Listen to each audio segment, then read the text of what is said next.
Welcome everybody. Today we have Enzo on the channel and we're going to do an interview talking about what Enzo does with his agency, about him traveling the world building it, and much more. So Enzo, thanks for coming on. What's up, man? Thanks for having me. Yeah, absolutely. So besides just the name I introduced, can you give a little bit of a 5-second overview of who you are and what you do? Uh, have a lead generation agency. Pretty much when people ask me what we do is like we kind of help companies have show up, help them client have interest in whatever they sell, and yeah, that's what we do. Just trying to help people have interest in whatever you're selling. Nice. So how long have you been doing lead generation? A little bit over 2 years now. My background is like in tech partnerships, and I was like just couldn't do it anymore working for Fortune 500, and I decided, okay, what can I do? And somehow I was kind of really good at lead generation, and decided to go deep into it and found love with it, and just decided to build an agency. So you deciding to go into lead generation specifically, that was based on experiences you had working Fortune 500, or what was the trigger there? Well, I was like leading partnerships for multiple big Fortune 500, like Booking.com, Square, the payment provider. So I did that in North America and Europe for them. And one of the biggest thing in what I realized was really good is getting attention, getting people attention through emails. I was always getting amazing compliment on that. And incredible reply rate, especially in like in challenging industries such as restaurants or hotels. And I decided that like, okay, how can I scale that to B2B SaaS, which is most of the people that I was either targeting or working with. So I decided just dive into it and just explore and learn, and I end up being building myself an agency and having pretty much a lot of fun with it. Awesome. And one question for you there. Did you fully stop your job and then start the agency, or did you start the agency while you had your job to get some first social proof before making the leap? Uh, I actually was doing both at the same time. So working during the day and doing the agency at night. Then it became at the point where it was just unreasonable when it comes to the time zone, to how long I was staying up at night, how much not sleep I was getting. And I just decided to like, okay, let's go all in anyway. I was really at the point where I was like, listen, I just cannot work for somebody for another day in my life. I'd rather die than work for somebody else. So I might as well do my own thing. And that was kind of the commitment that I did to myself. If I'm ready to prefer dying than working for somebody else, I might as well jump all in on whatever I'm doing. Yeah, that makes a lot of sense. So when you were first doing the agency while working your job, how did you first get your clients? Was that through connections you had from work, or did you immediately start doing lead gen? Like how did the first three clients come in?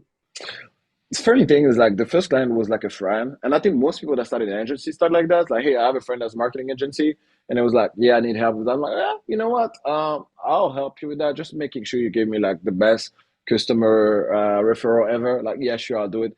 And we actually had crazy good review for him. And I think the second client came from his friend that had a recruiting agency, and he decided something. And to be honest, maybe I should be ashamed of doing that, but the first two clients, even three clients, I didn't charge any money. I was like, I'm just trying to get build social proof. I'm just trying to understand the game. I just want to understand what I'm doing. And I think it was after the maybe the third or fourth client that I was starting like charging money for it. But most of the time it was just like me experimenting. Most importantly, I would tell you, I was trying to build self confidence in myself that I was able to do what I wanted to do. And I think that's the biggest part for me is like I needed to prove myself that I could do it. And then it was just easier for me to charge people. Yeah, that makes a lot of sense. I think a lot of people immediately start an agency and then they go and hire a media buyer and they don't know if that media buyer or service delivery person's any good. And then they do outreach using case studies that may not be real. They take on clients. It's a bad experience. They lose their confidence, and the business that hired them had a bad experience, which just sours the pool for everybody. And I think what you're doing makes a lot more sense where, hey, I'm going to do this for free. That way I ethically can try things and not feel bad if it doesn't work out. Also, there's no downside for the business owner, and you get your social proof to then use for marketing. So that makes a lot of sense. And I'm guessing you took those case studies and that was then rolled into your proper marketing in terms of cold email, LinkedIn, whatever you're doing. Is that right? Yeah, absolutely. And I should be ashamed of saying that, but almost 2 years in, I still do not have a website. But we're working on it, and I'm like, we're getting so much work that we're like, oh, we're gonna do the website later on, and it came to the point with, and I'm gonna talk about it about the Hormozi thing that it just became so big that people, hey, can we see your website? Just because we have way too many decision maker ahead, and they need to see who you are and what you're doing.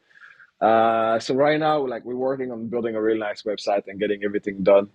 But I'll tell you, most of it till this day was a lot of LinkedIn, and I'm still not really the most consistent guy on LinkedIn, and we really like decided to focus on it, and I'm diving 100% into it right now. But LinkedIn is still a big inbounds channel for us. Um, and obviously, like people that know us, that work for us, through clients, we get a lot of referrals like that. Yeah. Okay, sweet. And you gave a little bit of a teaser there, but you recently did a master class with Hormozi, which obviously I think most of my audience knows Hormozi. He's made a huge name in the last few years. You want to give, I won't give too much context because I know the story a little bit. Do you want to just kind of go into, well, what gave you the idea that you wanted to try to get Hormozi to do a master class with you? How did you manage to make it happen? And then what has the result been of doing that?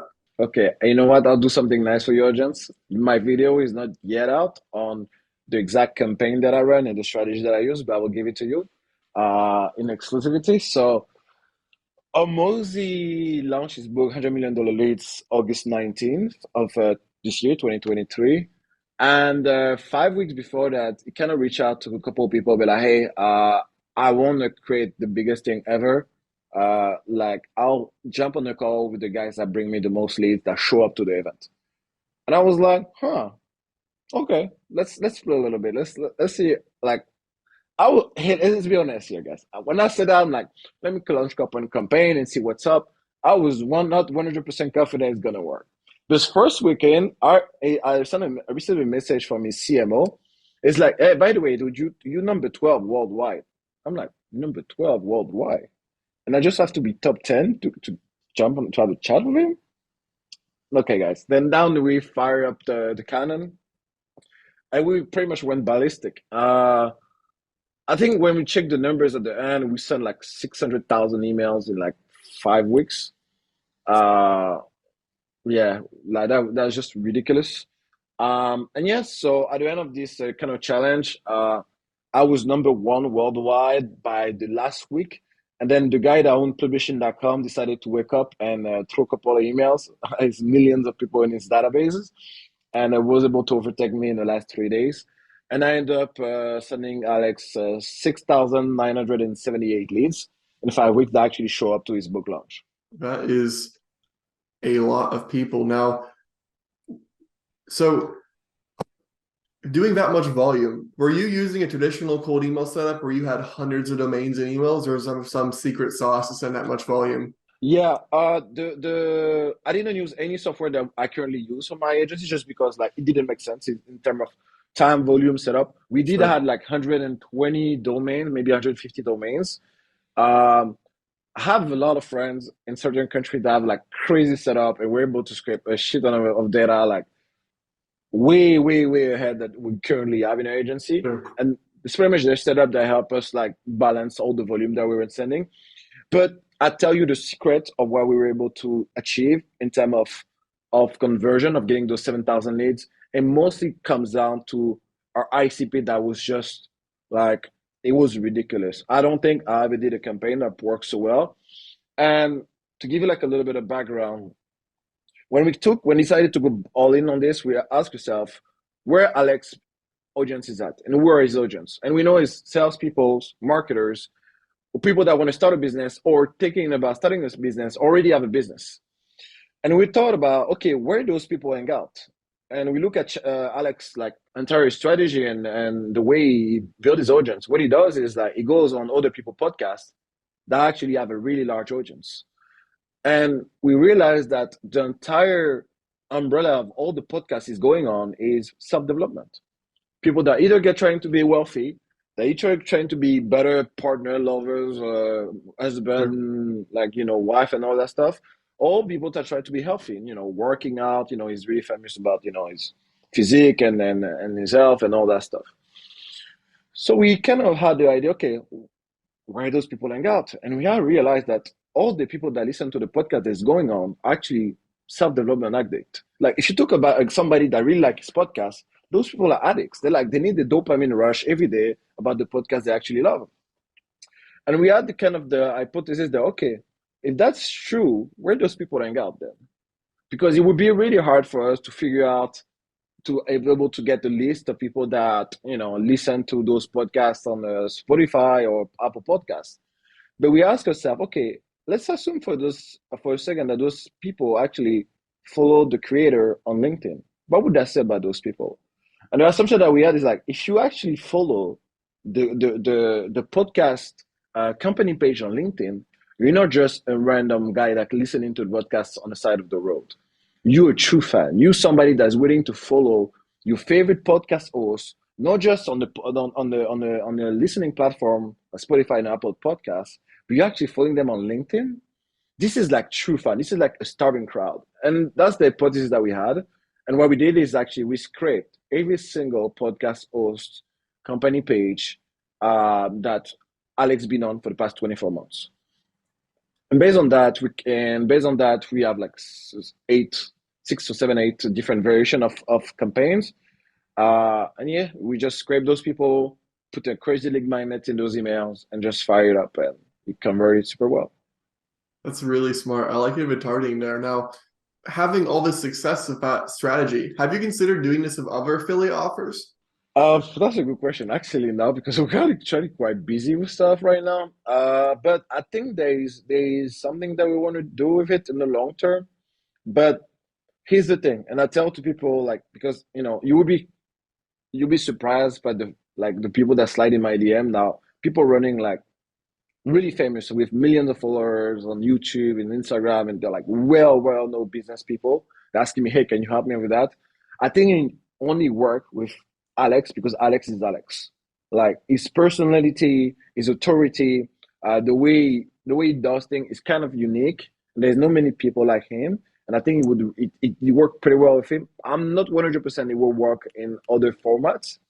And the copy we use was really kind of catchy. It worked really well. It's something that we have to try. Sure. That's a good one. We have to try. We have to see. But uh, the thing unique about Alex, because we listened to every single podcast he put on, just because we didn't want it to be sure of what we were doing. Uh, Only on 2 occasions, he was not the richest person in the room. So that kind of gives you the idea of how he built his brand. The guy is always come up being the richest guy in the room. And that puts him as an authority figure. Is whenever it's come to health, wealth, I know. I have the knowledge, and I'm going to teach you. And that gives you so much authority when people reach out to you, be like, hey, you know what? Uh, you're gonna see the copy in my YouTube channel, but there is something particular when you're able to do that. And I think his brand and whatever he does is just working so well for him that we were able to capitalize on that. It's just like when we're having client. When you're working with a client that's crazy good brand exposure, that he's just everywhere. He's on LinkedIn, he's on social, he has so much social proof. Everything is just way easier. And it's the same thing for Alex. Like you don't need to tell the people who Alex Hormozi are. Alex Hormozi, you know who he is. And everything works better when you have a crazy amount of social proof and audience. So you already mentioned that you've had some really interesting DMs since people are obviously seeing, hey, this guy was a top affiliate, maybe he can be that for my company. Now, how has that exposure and having Alex Hormozi's goodwill you talked about attached to your name been for business? Has that been, one of the biggest propellers of new clients? Like, how has that been? Yeah, crazy. Nothing even that could compare. Like last week, I had 19 sales calls just from that, like literally just from that. It's been like that for weeks now. So it kind of put me in a situation where, I was running the show by myself and a couple of VA, a couple of people here and there. But now, like, we're strongly considering, like, okay, I need somebody else just as smart as me, maybe even smarter than me, to just because I cannot brainstorm and then do all that kind of volume of work by myself. And with VA, so like we're considering, like, maybe probably merging with another agency. But for business, it's been incredible. We like probably triple our revenue expectation that we had like in half the time. That's awesome. And in terms of your actual business, what does your offer look like? Are you doing is it a done for you offer? Is it a done with you hybrid? Like, what does your service delivery look like for these companies? Sure. To be honest, we're only doing retainer because and I think we had a conversation a couple of months ago, you and I privately about that. But like pay per meetings, just what does that mean? It means you're not making money in December, you're not making money in during the summer. Like, come on, it just doesn't make sense. Especially when you're trying to build like a enterprise level agency, like you need to have something that is predictable, and also like what kind of client are you actually attracting to? I kind of like the idea of being picky with the client that I'm getting and with who I'm working with.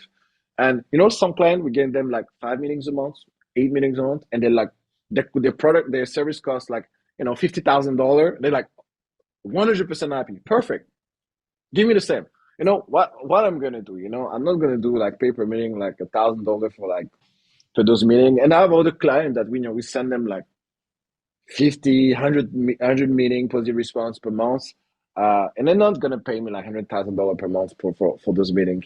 So I think it would be really just it's just a pain to manage. And I don't like the idea of somebody's backend being being a constraint or being prevent me from achieving what I want to do. Sure. Because if your backend is not perfect on getting meetings, if you guys do not follow up in time, what's what? I'm not getting paid. No, that's not my job. My job is getting people interested in whatever you do, and that's all.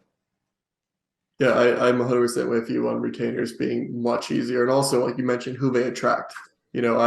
Most really large companies don't want performance deals because it's hard to get signed off from accounting even. So like most of the reason I Yeah. first got into retainers, like a lot of big companies didn't want performance. And then I'm like, well, hey, now we don't need to do all this crazy tracking. Now, if your team wants to take time off for the holidays, that's fine. It's on paper meeting. You can't do that. It just makes everything easier for both parties. So I totally agree with you. Now a question for you, kind of to summarize what all this has happened. You're in your full-time job, you weren't happy, you started a lead gen agency, it was going well, you were able to collaborate for Hormozi, it's been fire for your agency, now you're hiring people. Obviously this has happened very fast in a span of 2 years. So do you have an idea of where you want this to go?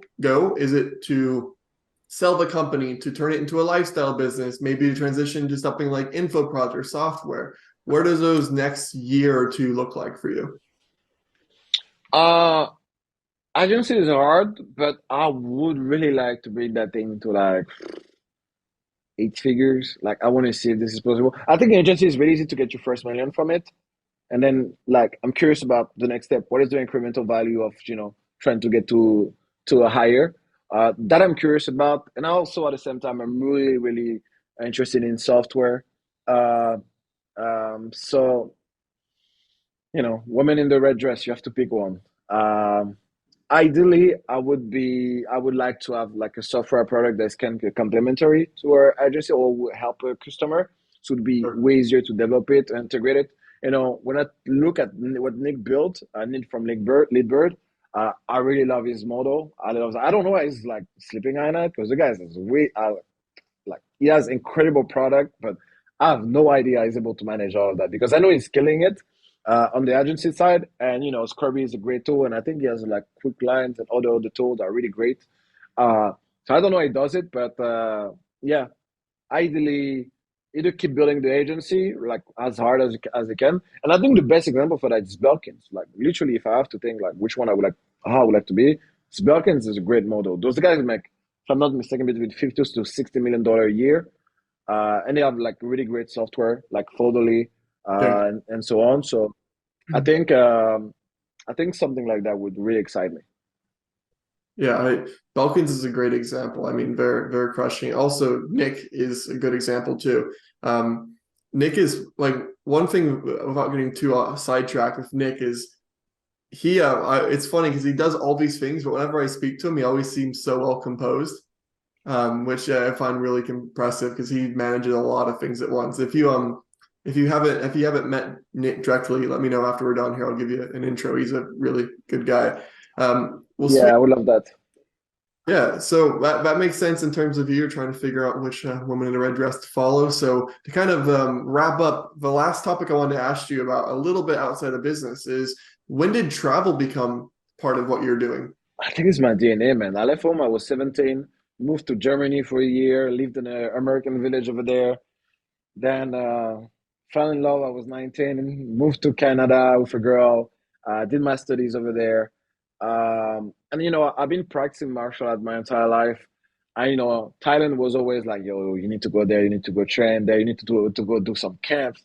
And I think that was the first time I came was 2018 in Thailand, and I just fell in love with it. And I remember, I think I was 25 at the time.